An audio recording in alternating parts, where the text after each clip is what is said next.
The Lord be with you. and with your spirit. A reading from the Holy Gospel according to John. Glory to you, O Lord.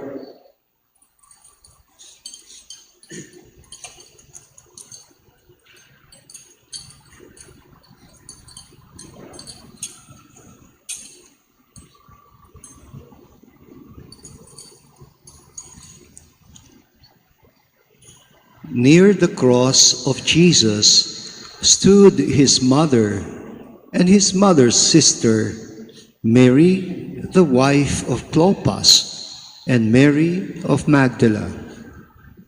Seeing his mother and the disciple he loved standing near her, Jesus said to his mother, "Woman, this is your son." Then to his disciple he said, "This is your mother." And from that moment, the disciple made a place for her in his home. The Gospel of the Lord. Praise to you, Lord Jesus Christ. I invite you to reflect on three things. First, on purgatory. Second, on the Carmelite scapular and its relationship to purgatory. And third, on the foundation of the doctrine of purgatory in the unconditional love of God through Jesus Christ and our devotion to our Blessed Mother. Let's start with the first, on purgatory, which is actually as such not in the Bible. It's a later development in the doctrine of the Catholic Church. And it is very often misunderstood by Catholics themselves. It has wrongly been interpreted as an intermediate place in the afterlife between hell and heaven is supposed to be purgatory. Well, in the first place, neither heaven nor hell are places, because people who have died no longer live in time and space. Heaven and hell are actually descriptions of our state of union with God, that's heaven, or our state of separation from God, and that is hell. To be in heaven is to be united with God, and that is possible only through Jesus Christ, who integrates us into His body through baptism. Si Jesus ang ating tulay sa Diyos. He is our covenant. Kasi Diyos siyang totoo at taong totoo, pero iisang persona. He carries our humanity before God. And He carries God's divinity before us. Kaya siya ang ating bridge. Our bridge between heaven and earth. Our permanent connection to God. Sabi ni St. Paul in Galatians chapter 2, Christian life is about living in Christ. Ang maging Kristiyano daw ay ang sabihin mo, ang buhay ko ay hindi akin. Ito ay kay Kristo na nabubuhay sa akin. My life no longer belongs to me, it belongs to Christ who lives in me. I live by faith in the Son of God who loved me and has given up His life for me. Christian life is to believe that our source of salvation is not our own goodness or righteousness. At maraming mga tao na ganyan pa rin mag-isip, na tayo'y maliligtas dahil tayo mababait at matuwid. No, it is not our own goodness or righteousness, but the unconditional love of Christ through the cross, through His passion and death. Only that will save us.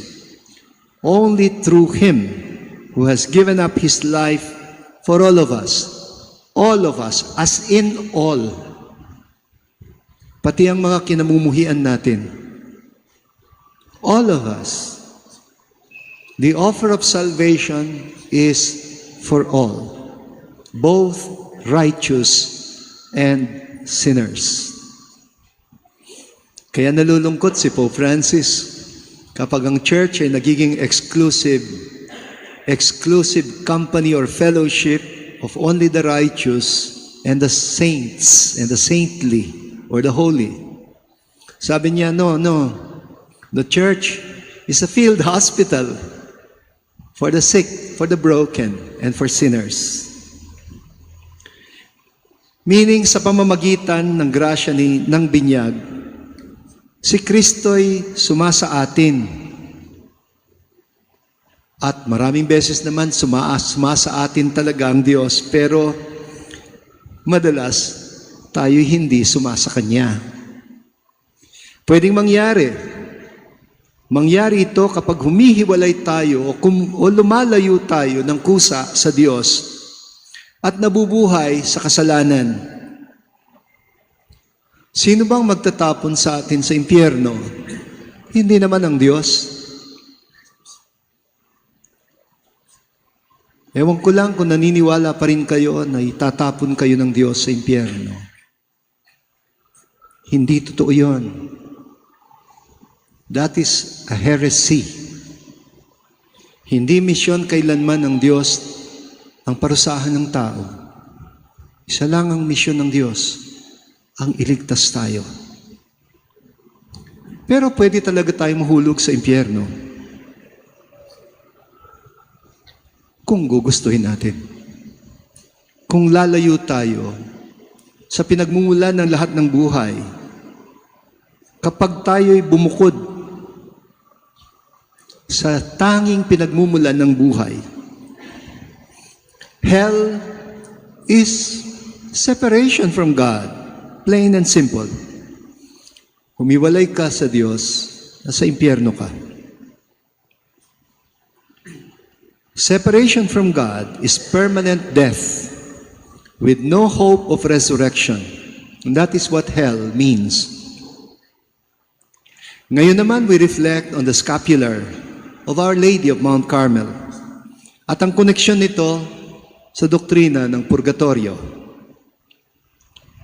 Alam nyo, since the Middle Ages, the scapular of Our Lady of Mount Carmel has been associated also with Christianity's growing belief in a temporary hell, kumbaga, or purgatory, and the process of cleansing from sins that is still possible after death because of the communion of the saints, and which can still lead to the hope of reintegration, reunification with God after some separation.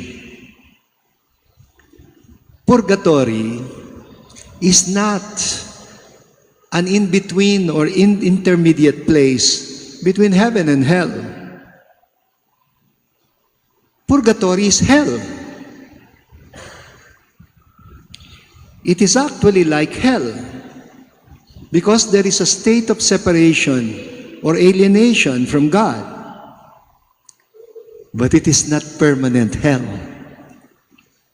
It is rather a kind of purification process.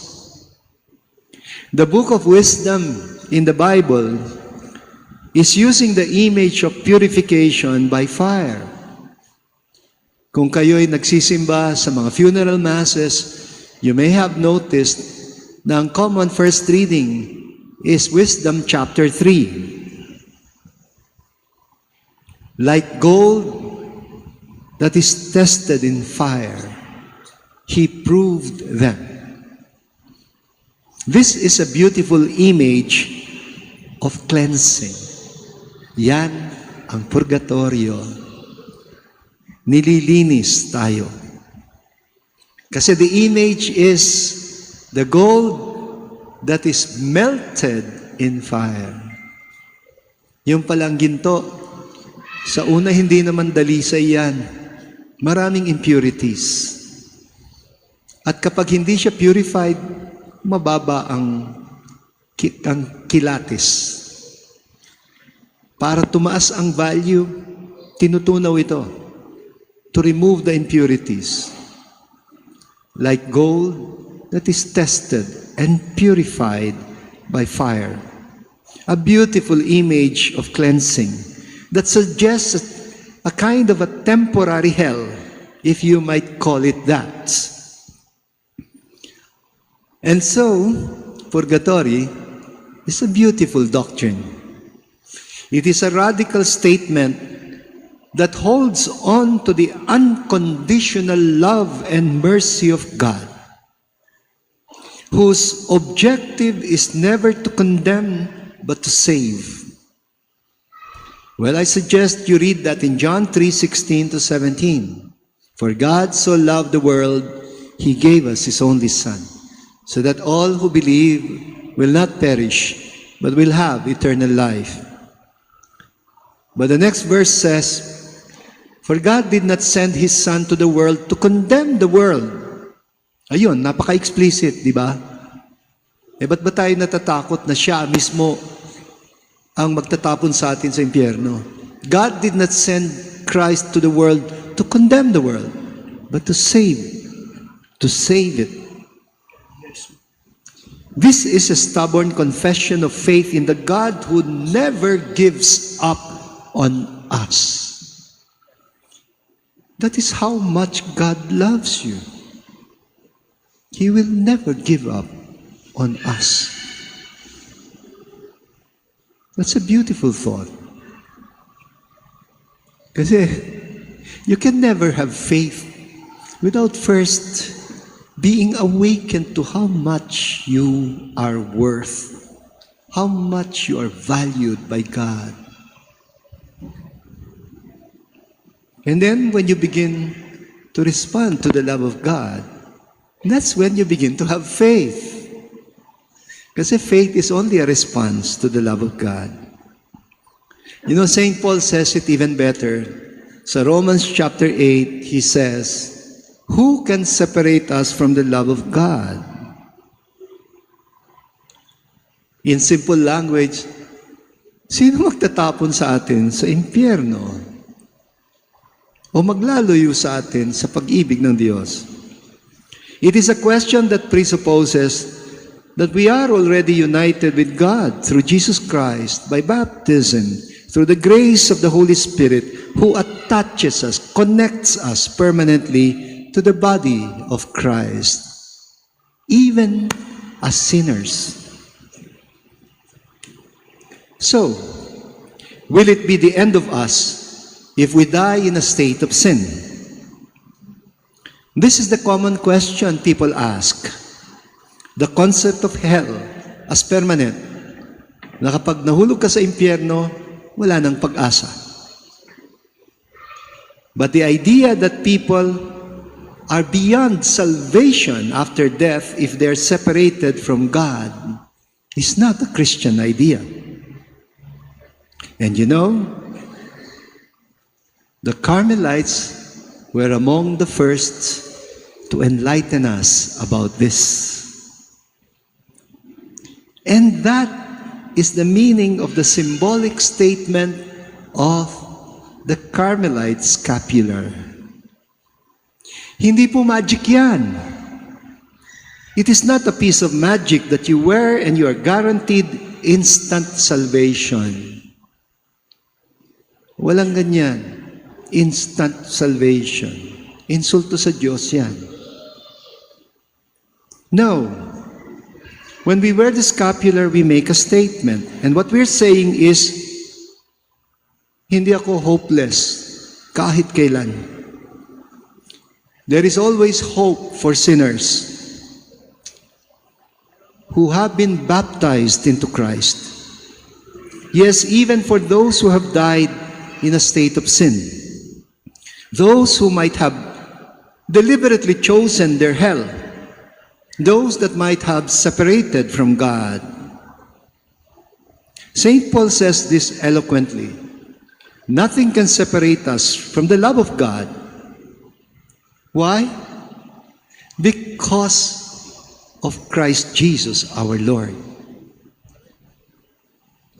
Yan ang Diyos na hindi gumigive up.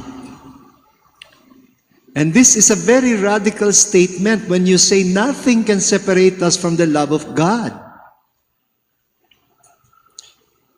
It's declaring that hell is not permanent. Perhaps we can read our first reading that way about Elijah. Elijah was praying for rain at Mount Carmel in a time of drought. And he did not give up. He was stubbornly telling his servant, lumabas ka. Tingnan mo kung may ulap na. Bumalik yung servant, wala pa ho. Bumalik ka ulit. Mayroon yan, magkakaroon yan. Maya-maya sabi niya, meron ho, gatuldik na ulap. And then Elijah said, bumalik ka pa rin ulit at tumingin. Look again, he said. And now what did he see? The sky was full of dark and heavy clouds, ready to pour down the grace of God and put an end to the curse of drought. That is a message of hope. And it became a symbol of Carmel. Today's gospel gives us precisely that hope. That when Jesus told his mother, or when Jesus said to his mother from the cross, behold your son. And to the beloved disciple, behold your mother. He was asking his mother to treat the disciple as her own son. The disciples of Christ as Mary's own sons and daughters. And that he was also telling every disciple that through their connection to him, they also become sons and daughters of Mary. That Mary becomes our mother too. And we heard this in our second reading. God sent his son, born of a woman, born under the law, to ransom those under the law so that we might receive adoption. Para tayo ampunin. Tayong mga anak ng tao ay ampunin niya bilang anak ng Diyos. Mary connects us not only with one another in the church, but most importantly with her Son Jesus Christ, who is the only hope of salvation even for sinners, through the redeeming passion and death of her Son. Mary is like the little cloud who rises like a star of the sea, Stella Maris, to bring us the outpouring of the grace of Jesus Christ. Christ, the very outpouring of the grace of God. And finally, we reflect on God's unconditional love as the foundation of our faith in purgatory. In the God who came down from heaven and embraced our human condition, our suffering and our death, we must find our hope. In the cross of Jesus Christ, we must discover our hope for salvation. Please take a close look at the icon of the cross before you. We have so romanticized the cross. Pakitignan niyo ang mabuti kung mukhang langit yan. Impyerno ho yan. It is hell. Can you imagine doing only good things for people and then being condemned like a criminal? and being abandoned even by your closest friends, being mocked and ridiculed. That's not heaven, it's hell. But the cross stands for the readiness of God because of His unconditional love for us through Jesus Christ to go down to hell for us. That opens the hope we call purgatory, the descent of Jesus into hell. He does not throw us into hell. Only we can do that to ourselves. But purgatory is the belief that hell is not permanent for those who have lived in the body of Christ. It is temporary. It is a state of cleansing or purification through the redeeming passion of Jesus Christ. I remember I once told you about this in a Lenten recollection.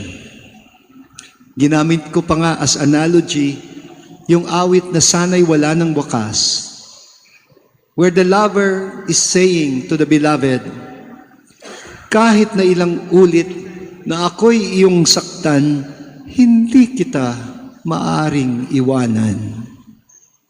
That is the song of God to you.